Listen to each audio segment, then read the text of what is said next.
Hello, everyone. I wanted to create a brief video to go over a few reflections and thoughts from the first module and to share some thoughts mostly on discussion board one. I tried to be pretty active in that discussion board. Obviously, I wasn't responding to every single prompt, every single person, but yeah, I just wanted to share some general themes here. Before that, though, I just wanted to send a quick announcement about the career assessments. So those of you who some of you have already taken the Myers-Briggs Type Indicator and the Strong Interest Inventory, and I've sent those results back. Some of you might have taken and I haven't yet gotten them back. There'll be a little bit of a delay between when you finish them and when I get them back. I try to check it every day or two, so there could be a little delay. If there's more than like 2 days before you've received them back, just send me a message and I'll get on it and get it back to you, because I want you to have some time to soak it in before you do your assignment that to integrate it, your autobiography. There we go.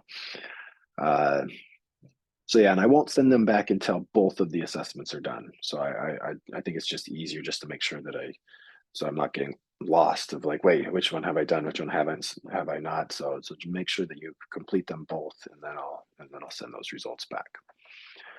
Okay, so just a few reactions on the discussion boards. Thanks so much for the personal sharings of the journeys of your career journeys. I feel like they were just, it was kind of beautiful to see just the uniqueness and the difference in just the so many different lived experiences of how you came to this position of being a counselor in training. And I think, some of you, it's this closer to the start of your journey, some it's closer to the end, and I think that's, and for others just in between. So really cool to see the various backgrounds and experiences that led you to where you are. And I noticed that not many of you had really looked into or used career information resources, which is totally fine. Like maybe the online tools or resources weren't relevant to you, or just didn't feel needed, or just weren't even in your mind. It was more just, it seems like many of you just, in your career journey valued, the important people around you. So it's more just like the network that you've developed, those support systems. So maybe it's just counselors that you've met or that you go to, or people that just kind of recommended the field to you. So it really seemed more about relationships, and I think that's really, really important. I think the most important and essential career information are based on those lived relationships. I think I sometimes see students when I was doing career counseling and academic counseling that they would depend too much just on, oh, I looked it up on Google and here's what I'm doing. No, it doesn't work well that way. So and then they don't go to those lived experiences, those lived relationships to learn more. So I think that's important to notice just for your career development work, but also if any clients or students that you're working with, it can be important to like help them understand the importance. Not that you need to force them to go make those connections, but just that can be an important piece of, career development and exploration, is to like use those relevant relationships around you. I guess the other thought that I wanted to share, some of you kind of talked about this idea of the inner voice, listening to your inner voice in your career journey, in your career development.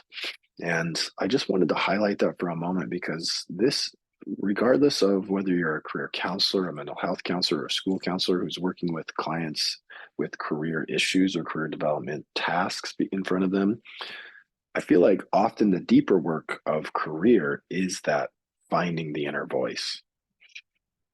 So many people are trying to just like find and move towards more meaningful living, more, I guess, motivated living, more just like energized living.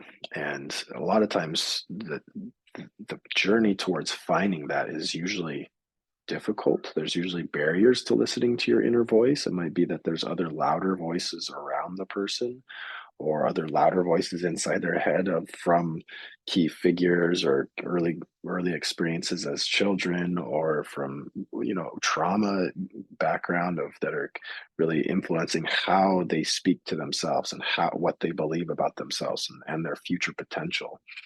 So anyways, I just wanted to speak to that's often like I said, the deeper work is helping the client find themselves. Who am I? And then how do I want to occupy my life in a meaningful way? And I think it's Mark Savickas, which we'll talk about later in the course, talked about having a preoccupation in life. What is your preoccupation? How am I preoccupied? And I think that's really central. If your preoccupation in life is meaningful to you, it's because you found that inner voice. You found that inner voice that speaks meaning to your living. So, anyways, I couldn't help but share a little bit about that because I think that kind of helps to see career as more than just information or a choice, but it's this inner richness as well.